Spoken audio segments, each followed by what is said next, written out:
Good afternoon. Just before I came up, I wanted to let you know that we're monitoring the severe weather that's going through Louisiana at this time. The president's aware of the situation and is going to be reaching out to local and state officials throughout the day. Also, yesterday evening, the president concurred with the FEMA administrator's recommendation to approve Governor Bryant's request to add public assistance to the previously issued major disaster declaration in Mississippi. Per the governor's request, public assistance will be added for 3 counties, Forest, Lamar, and Perry. Yesterday, the president had an amazing day at MacDill Air Force Base, where we met with leaders of both Southern Command, Special Operations Command and Central Command, and then had lunch with enlisted service members, thanking them for their service and hearing the ideas that were on their mind. The president announced his intent to make historic financial investment in the armed forces of the United States, showing the entire world that America has the back of all those who stand in defense of freedom. As he has said many times before, the armed forces are at the very center of our fight against radical Islamic terrorism, and we must protect those who protect us. The president kicked off today with a listening session of county sheriffs from around the country. The president welcomed leaders from the National Sheriff's Association to the White House and pledged to work closely with all members of law enforcement to keep the American people safe. He assured the sheriffs that the Trump administration will make every effort to stop drugs and crime from flowing into the country, put an end to the opioid epidemic, secure the borders, to keep terrorists out, and strengthen the bonds between state, local, and federal law enforcement agencies. The sheriff thanks the president for what they described as his, quote, unprecedented level of support for law enforcement and offered their full backing of his border security and immigration policies. They expressed how encouraged they've been by the pro-law enforcement atmosphere that has swept the country in the wake of the president's victory. They also presented a letter on behalf of the National Sheriff's Association thanking the president for his, quote, recent show of support for law enforcement, specifically on immigration and border security issues, end quote, and commending the president's 2 executive orders for taking, quote, significant steps to enhancing public safety. The group engaged in a wide-ranging discussion about the issues facing law enforcement, which the sheriff said was an opportunity they hadn't been given under the previous administration. The sheriffs closed the meeting by thanking the president for defending the rule of law, and the president took them in the Oval Office to honor them and show his appreciation for their outstanding work they do to keep our community safe. A list of the attendees is available for those who are interested. After that meeting, the president held another listening session on how to best fix the VA. It's a top priority for the president and this administration to ensure that veterans get the care they need when and where they need it. Tragically, many of our veterans are being failed by a system that does not work. This administration will reform and modernize the VA under the leadership of Dr. Shulkin, creating a culture of accountability that puts our veterans first. The president welcomed the group to the Roosevelt Room and expressed his intention to take whatever steps are necessary to improve health care access and quality for our heroic veterans. Ms. Tiffany Smiley, the wife of a veteran who was blinded by an IED, detailed her family's difficulty and experience with the VA's healthcare system and offered suggestions to how it could be improved. The president, VA Secretary-designate Dr. Shulkin, and a group of healthcare experts and veterans advocates, including Ike and Laura Polmeter, engaged in a wide-ranging discussion on reforming the VA so that the needs of veterans come first.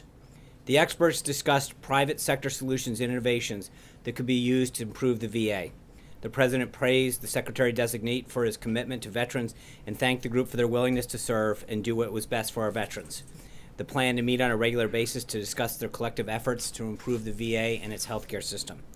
Also this afternoon, the vice president had a big day on Capitol Hill, where he cast a historic deciding vote for Secretary of Education, Betsy DeVos. The president believes strongly that our nation's success depends on education of our students, and Betsy DeVos has devoted nearly 3 decades of her time and talent to promoting educational opportunity. As secretary, she will ensure that every student has access to a good school, whether it's public, private, parochial, charter, or any other kind. The fact that we had to get to the point where the vice president had to be pulled in to overcome the Democrats' historic and partisan logjam of the president's qualified nominee is another glaring reminder of the unprecedented obstruction that Senate Democrats have engaged in throughout this process. The American people sent a strong message when they elected President Trump in November. They're fed up with business as usual in Washington. Democrats in the Senate should expect that voters will remember how they stood in the way of the president enacting an agenda that put him into office. Last week, I noted the president had a fair amount of cabinet-level appointees awaiting a full vote by the Senate. We're looking forward to seeing more of the president's pick to lead agencies and departments confirmed in the upcoming week, despite these childish tactics of the Democrats in the Senate, who would rather keep the failed status quo than allowing to put the president's people in place. Also on the Hill today, Judge Gorsuch continues a full week of meetings with Republican and Democratic senators. Yesterday, he met with Senators Tester and Feinstein. Today, he will meet with Senators Sass, Schumer, Crapo, and Thune. The president is looking forward to a full hearing for the judge, followed by an up or down vote on this incredibly qualified nominee. At this moment, the president is meeting with Congressman Jason Chaffetz to discuss how to work together to enact his reform agenda. Later this afternoon, the president will meet with Secretary of State Tillerson. The president was obviously pleased to welcome and confirm swear-in Secretary Tillerson in the Oval Office last week, and he's pleased the secretary is now able to bring his unique skill set and deep insights to the important work of the State Department. Following his discussion with Secretary Tillerson, the president will have calls with Prime Minister Rajoy of Spain and President Erdogan of Turkey. We'll, of course, have readouts of both of those calls when they're completed.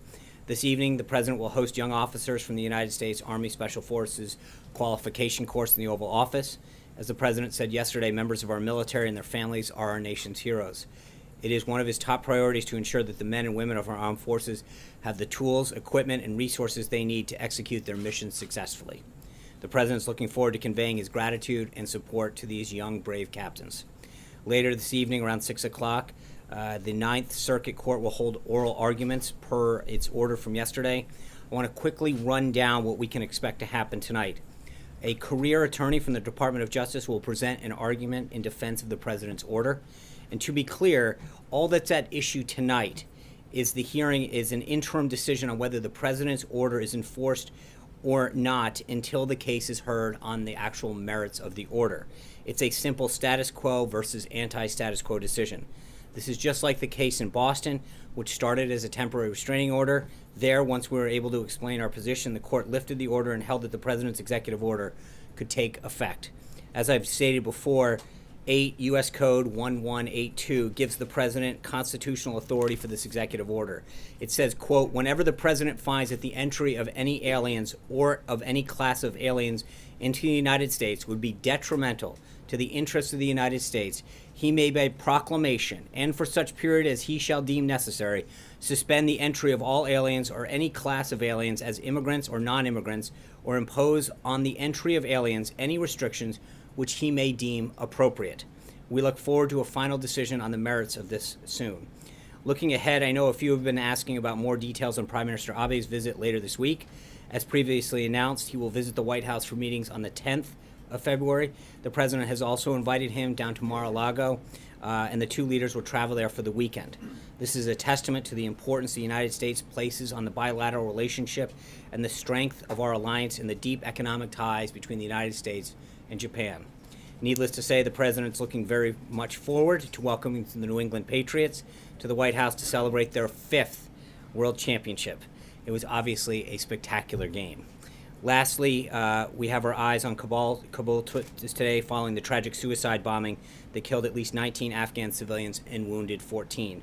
Just this morning, General Flynn spoke with the Afghan National Security Advisor to reaffirm our continued support for Afghanistan and for our strategic partnership. We condemn this cowardly attack in the strongest possible terms, and we commend the Afghan security forces for their rapid response. We also reaffirm our support to the Afghan government as they work to defend their people and against enemies of peace. And with that, I'll take your questions. David Jackson. Sean, the list of 78 terrorist attacks that you released last night, it looked like it had been prepared well in advance. I mean, was that already on hand when President Trump made his comments, or did you do it afterwards, and why did you release it? Well, I think the answer was we've been getting questions as to what the president's remarks were. We wanted to be very clear that there are a lot of examples between 2014 and 2016 that have occurred, and many of them haven't gotten the attention that they have deserved. It's becoming too often that we're seeing these attacks not get the spectacular attention that they deserve, and I think it undermines the understanding of the threat that we face around this country. The reason that the president acting in so many of the ways that he has with executive order and otherwise, the discussions that he had down at CENTCOM and SOCOM yesterday, are because he cares about making sure that we don't have attacks in this country, that we're protected, that we're ahead of the curve. And I think what we need to do is to remind people that the earth is a very dangerous place these days, that ISIS is trying to do us harm, and that the president's commitment is to keep this country safe. And I think part of this is to make sure that the American people are reminded how prevalent some of these attacks are and how much time and attention they have or have not gotten.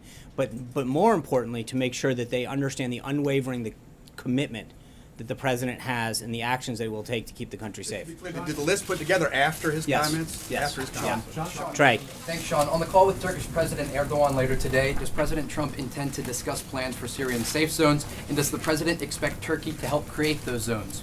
I think we'll have a readout for you on that. I don't want to get ahead of the two leaders' calls. Alexis, Real Clear Politics. Oh, Sean, I have two questions for Yep. you. You were mentioning that voters are going to remember how senators voted on the president's cabinet nominees. Mm-hmm. Two Republicans voted against Betsy DeVos, Senators Collins and Murkowski. Did the president reach out to either of them, and will he not forget what Republicans did in that particular nominee situation? I think that, look, the president's been very clear. It's not Republicans that have stood in the way of this nomination of all of these qualified individuals. It's been Democrats that have stalled over and over again, not attending hearings, trying to use every delay tactic possible. It's those people that have a problem, and I think that's the message that the party has missed. On the Democratic side, and I don't think that, wouldn't paint that with a broad brush, because I think it's Senate Democrats, frankly, that haven't gotten the message. But you never reached out to them. Our team has been in contact with the entire Senate team to make sure that they understand and that they've had visits as requested. But we have been in constant contact with the Senate, the members of the Senate, their staffs. Our legislative affairs team has had an extremely robust schedule of meetings with their teams to make these nominees available to them. But I think the broader issue, again, and with all due respect, I think it's interesting that we're focusing on the votes of two Republicans when you look at the spectrum of antics that have gone on in the Democrats. I mean, the tactics that they have done over and over and over again to delay, not show up to hearings, do filibuster to the extent that they can, run the clock out. It's not Republicans that have a problem here, Alexis. It's the Democrats that continue to do this. The question has to do with the president's remarks about the Affordable Care Act in his interview on Sunday. Because he indicated in his response in that interview that he thought that the repeal and replace was going to take longer, perhaps into 2018. Can you clarify whether he is frustrated about this, what he is doing about the timing? Because, of course, voters who sent him here were anticipating that this might move faster than he was conveying in the interview. Well, I think luckily, and you saw Speaker Ryan's comments earlier today, I think we can have this done legislatively sooner rather than later, but I think the implementation of a lot of the pieces may take a little bit longer. It's a big, big bill that the Democrats passed. As you recall, they told us we could read it after they passed it. We are now going through this to make sure that we do this in a very responsible way, to make sure that health care, which is so vital to so many Americans and their families, is preserved while we put a new system in place that both lowers costs and increases accessibility. But the president, I think, is very encouraged by the commitment and work that's going on the Hill to make sure that we get this thing replaced as quick as possible. Sean, what is Fred, your message Lucas, to Senate Fred. President? Thanks, Sean. Yeah. Wanted to ask, actually follow up related to that. But Speaker Ryan has actually said, quoting with Obamacare, you can't quote, tinker about with the margins, and repair it, you can't, it's a collapsing law. Do you agree with that, and that you can't build on what's already there? You have to get rid of the entire law? Well, I think what we're focused on is the end solution. And I think we've been very clear over and over again that the president's going to repeal and replace it. And that what Americans will get at the end of this is a health care solution that, as I've said before over and over again, is going to give them a lower cost health solution with more options. That's what they were promised in the first place. That's when we can give. And I think the president being able to approach this in the business-like manner that he's done so successfully in the past is going to ensure that he negotiates prices, that we look at those business-like practices, force competition among states, and other things that will help lower costs once and for all and provide that competition. On Iran sanctions, does the president have any concerns about the fact that Adam Zubin is the acting Treasury Secretary in terms of implementing those sanctions? No, we implement them. They went off without a hitch. John Decker. Thanks a lot, Sean. As you know, the president spoke over the weekend on Twitter and criticized the federal judge appointed by George W. Bush, who imposed that nationwide restraining order. He called him a so-called judge. Is the president, as it relates to the arguments, and I know you're confident, but the arguments that will be presented this evening, is he prepared to accept an adverse ruling by the Ninth Circuit Court of Appeals? Well, there's no question the president respects the judicial branch and its ruling, but I think that there's no way, I just read off the U.S. Code on that, I don't think there's any other way that you can interpret that, that the president has the discretion to do what's necessary to keep this country safe. And I think that's his concern, frankly, right now, is that when the law is such as it is, that anyone could interpret that any other way. I think he feels confident, just like in the ruling in Boston, that we're going to prevail on this on the merits of the case because it is done so in a very lawful way. Catherine. Will the administration take a position on the Israeli legislation to retroactively legalize the thousands of West Bank settlements? Last week, obviously, you said that building a settlements may not be helpful. I think, as I mentioned last week, I don't want to get too far ahead of this, but Prime Minister Netanyahu will be here on the 15th. I think that'll be obviously a topic of discussion right now. I don't want to get ahead of that. Charlie, Sperry. Yeah. Hey, Charlie. Sean, just a quick question. Any response to the calls for impeachment by Representative Maxine Waters? No. Hunter Walker. I mean, I would just say, look, I think, it is, the president is doing everything he can to move this country forward, and I think whether it's the Democrats in the Senate who are trying to stall these nominees or these little political stunts on the House side, the bottom line is, I think by and large you see the support that the president is receiving for his policies throughout the country. And it's because I think people recognize, A, that business as usual is over, and that the president's commitment to both keeping this country safe, growing the economy, and creating jobs is something that is welcomed by all Americans regardless of party. I think when you see stuff like that, I think it really just shows that they really missed the message that voters sent this past November. Hunter Walker. Thank you, Sean. CNN reportedly declined to interview Kellyanne Conway on Sunday because of questions about her credibility. Is the White House willing to offer alternative representatives to networks that refuse to work with specific spokespeople? Well, frankly, I think that my understanding is they retracted that. They've walked that back or denied it, however you want to put it. I don't care. But I think Kellyanne is a very trusted aide of the president. I think for any characterization otherwise is insulting. I don't think if they choose not to work with someone, that's up to them. But I think we're going to continue to put out key leaders of this administration, including Kellyanne, that can articulate the president's policies and agenda. Katie Pavlich. Thanks, Sean, for the question. Is President Trump planning to ask the Senate to expedite legislation allowing for the swift firing of bad VA employees? I think the president's commitment, as you heard both during the campaign and as he's talked to Dr. Shulkin, is to make sure that we're providing the best care. And if there's things that are an impediment to that care being offered up or reformed, then he is going to make sure that we enact policies internally that make sure that people who are not doing their job, not servicing veterans, we can figure out how to expedite that process. But the idea that we're sitting around having a discussion about personnel inhibiting the care that veterans deserve really does not bode well for the reflection that we want on this country. I mean, the people who have served this nation, we should be bending over backwards to make sure that the benefits and the care and the services that they frankly earned is something that is given the highest priority and something that the president remains highly committed to. Miriam Borges. Done. Yeah. Miriam. Hey, hi. Thank you, Son. The president is going to speak later today with the Spanish leader, Mariano Rajoy. Yeah. And I would like to know how President Trump sees the relation with Spain and which are the main issues they are going to discuss in the phone call. So I'm not going to, we'll have a readout after the call, but I imagine that they're going to talk about a shared commitment to defeating ISIS and that they'll discuss our bilateral relationship and reaffirm our commitment to it to countries. I think we will have a readout on that call with Spain, as we will with all the countries and all the other leaders that we'll talk to, and we have in the past. So I don't want to get too far ahead of it, but I would imagine that the current relationship that we have with Spain and our commitment to ISIS will be at the forefront of that. Maria Pena. Maria. Yeah, here. Sorry. Yep. Thank you. It's kind of loud in here. So it's a two-part question. One, can you confirm whether or not the White House has accepted the credentials of the new Mexican ambassador, Jerónimo Gutierrez?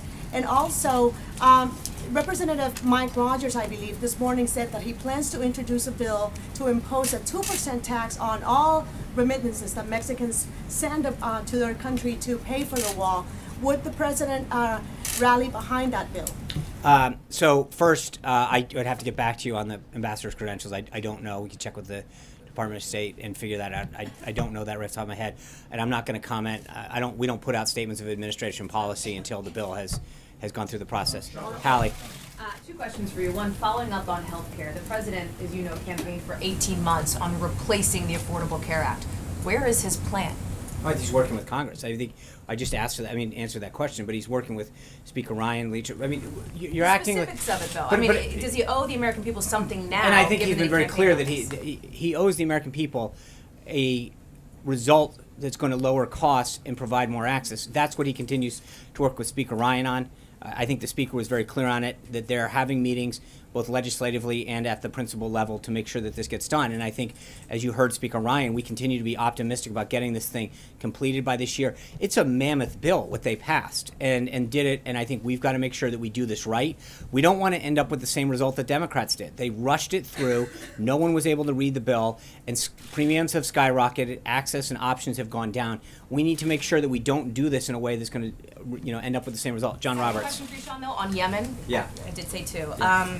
One of the world's most wanted terrorists is now taunting President Trump, calling him a fool after that raid. Right. Any response from the White House, and do you still stand by your characterization that absolutely it was a successful raid? that he was not that was the raid that was conducted in Yemen was an intelligence gathering raid.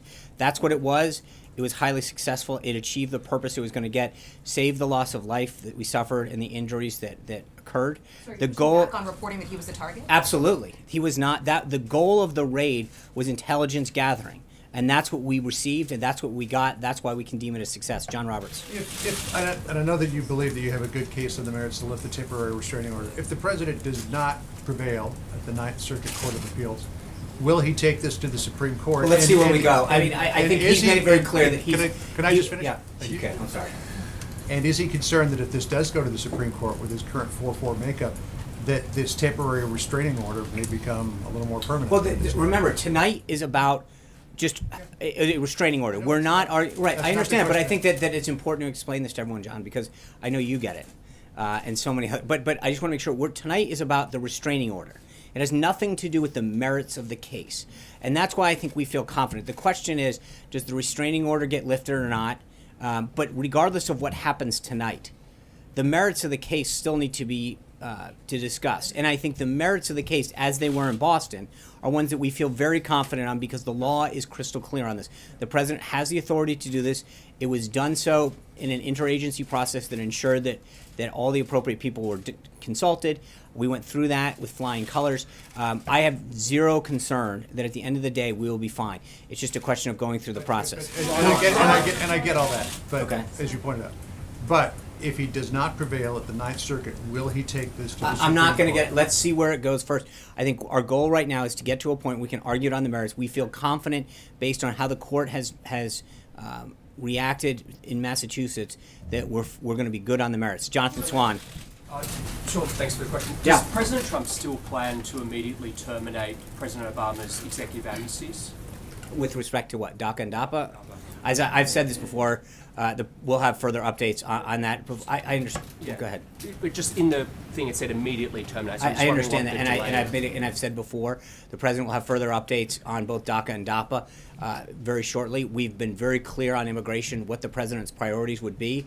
As you heard Secretary Kelly testify in front of Congress today, there's going to be continued progress on the wall and on immigration as a whole.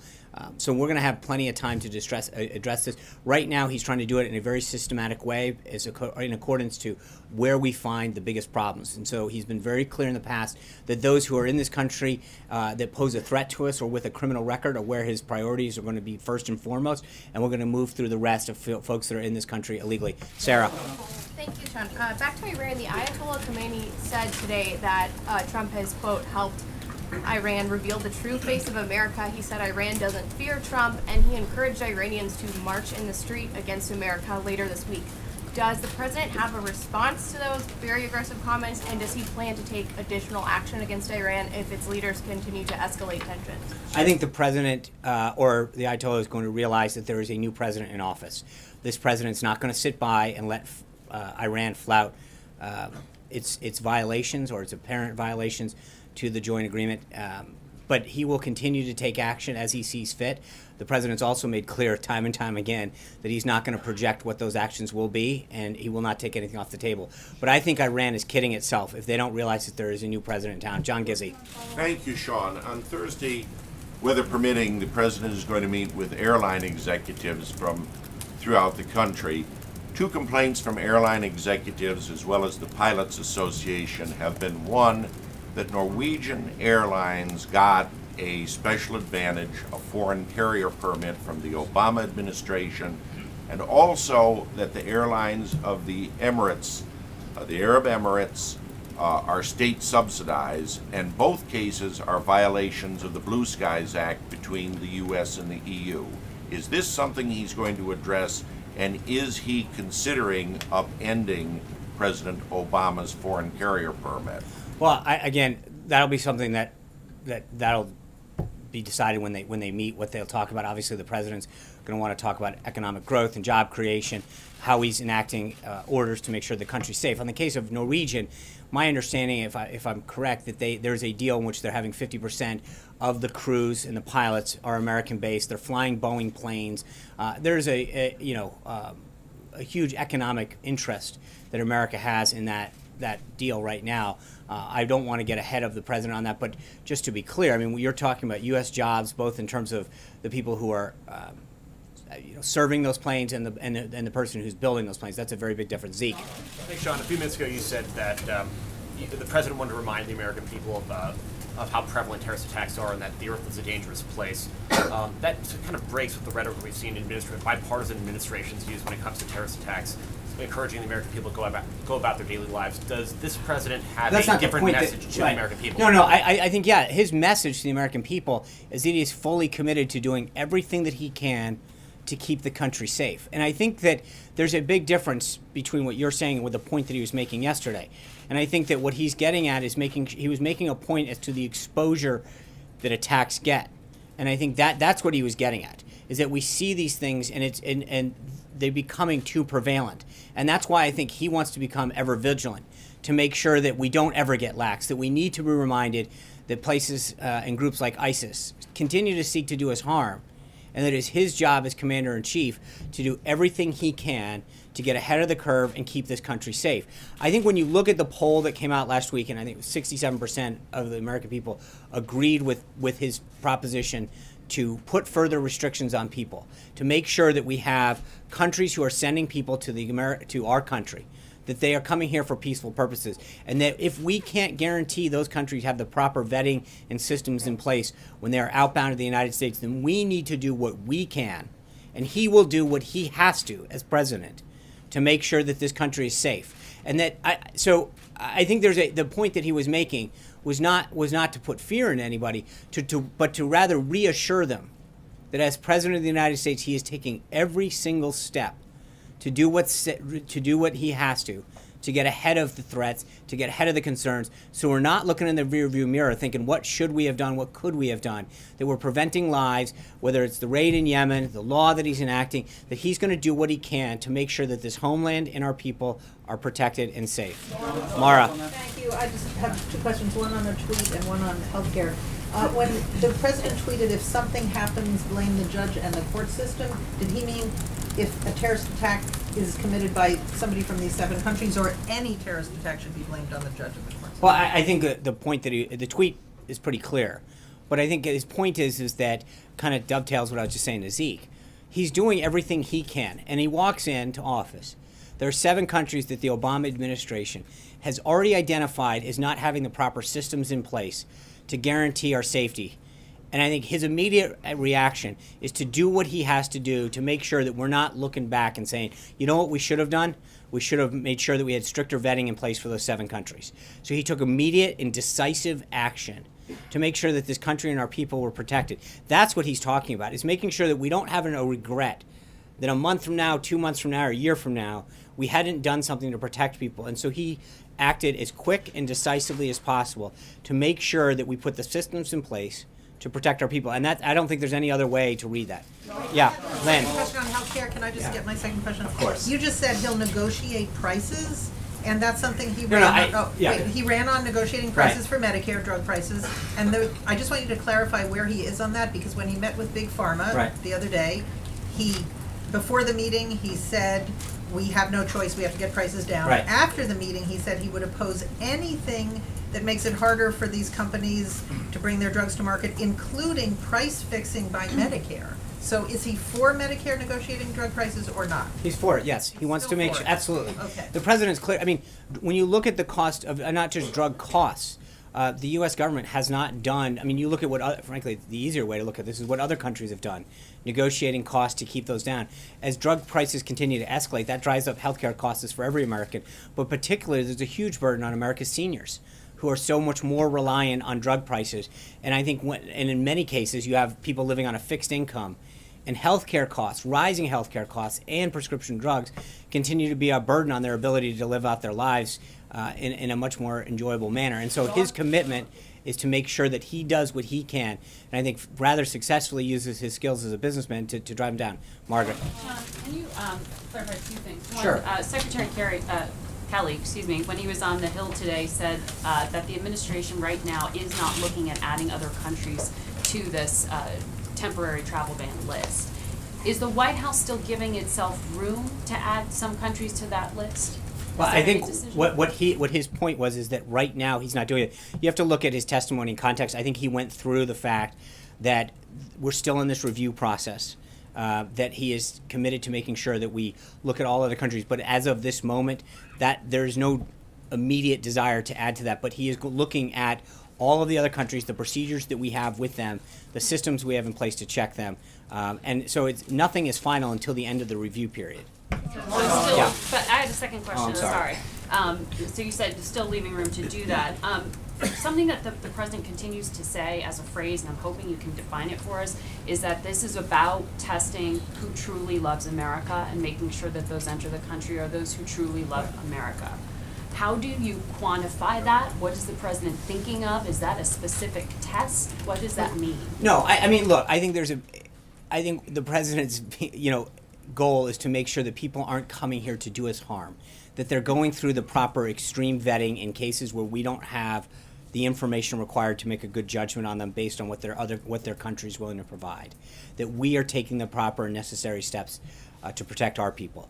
But he doesn't, if someone's coming here to do us harm or to espouse things that would give us a good indication that they're not coming here for the right reasons, then we need to do everything we can to A, vet them, and B, unless we're 100% certain, keep them out of the country. It's a background check. It's a background check. But again, I wouldn't just, it's not. I mean, it is, to the extent that we can, it's going to be extreme vetting is what he's talked about. That it's not going to be just letting someone in on a quick check. If there's any cause for concern, he wants to go to every step possible to make sure that people who are entering this country are doing so because they want to come here for the right reasons and for peaceful reasons. Yeah. Thank you, Sam. On Korea, South Korean knows about Trump is a very good friend of theirs. And what will be the most important part of his policy toward South Korea? What, please? What was most important part of Trump's policy toward South Korea? Most important part of the policy. Thank you. He had a conversation the other day, and we look forward to filling that conversation. I think obviously the threat of North Korea is the most prominent issue that faces South Korea in our alliance right now. He wants to reassure the South Korean government, the Blue House, that we are going to do what we can to make sure that we stand with South Korea and that we prevent any further hostile actions from North Korea. So I think that the safety of our country, of South Korea, of the region are going to be clearly the greatest focus of this. Yeah. Question. John Christopher, Talk Media News.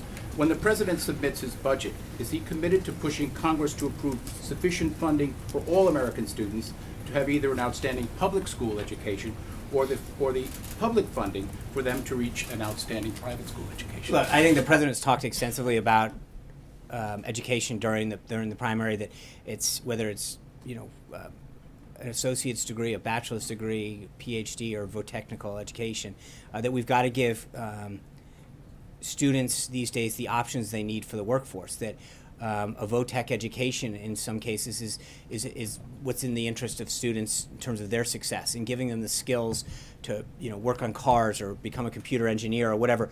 But as we head into as we look towards the future, we've got to make sure that we're preparing our students to have the skill set that they need. And it's also the retraining aspect of that as people get older and certain industries start to turn the corner because of technology, that we're allowing people the opportunity for retraining to give them the skill set that they need to re-enter the workforce and continue to be productive. So I think, as you will see, look, we literally will swear in the Secretary of Education hopefully later this evening, which we will let you all know, probably around the 5 or 6 o'clock hour.